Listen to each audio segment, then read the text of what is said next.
लातूर या ठिकाणी जवाहर नवोदय विद्यालयामध्ये वसतिगृहात राहणाऱ्या मातंग समाजाच्या अनुसूचित जातीच्या 12 वर्षीय अल्पवयीन मुलीवर त्या ठिकाणी संशयास्पद तिचा मृतदेह आढळलेला आहे।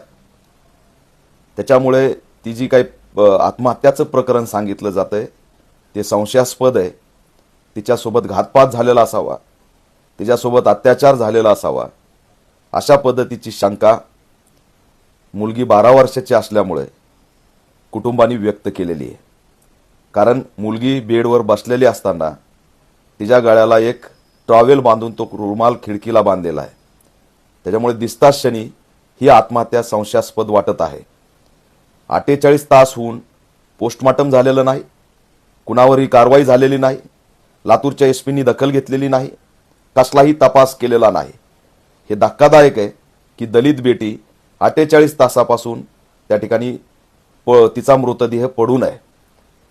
गृहमंत्र्यांना आम्ही मागणी करतोय की या प्रकरणाची तात्काळ गांभीर्याने दखल घ्या।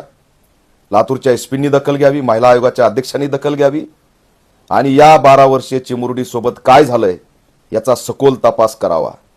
मातंग समाजाचे अनुसूचित जातीचे दलित आहेत म्हणून न्याय जर नाकारला तर आम्ही शांत बसणार नाहीत।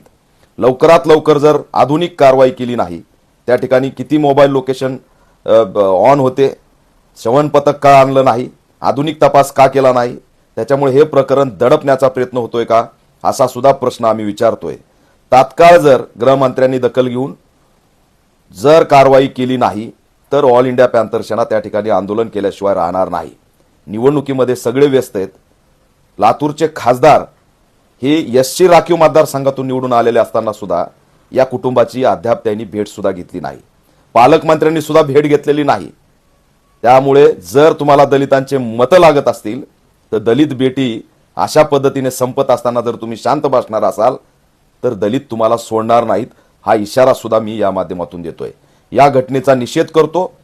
तात्काळ आरोपीवरती गुन्हा दाखल झाला पाहिजे अशी ऑल इंडिया पॅंथर सेनेची मागणी।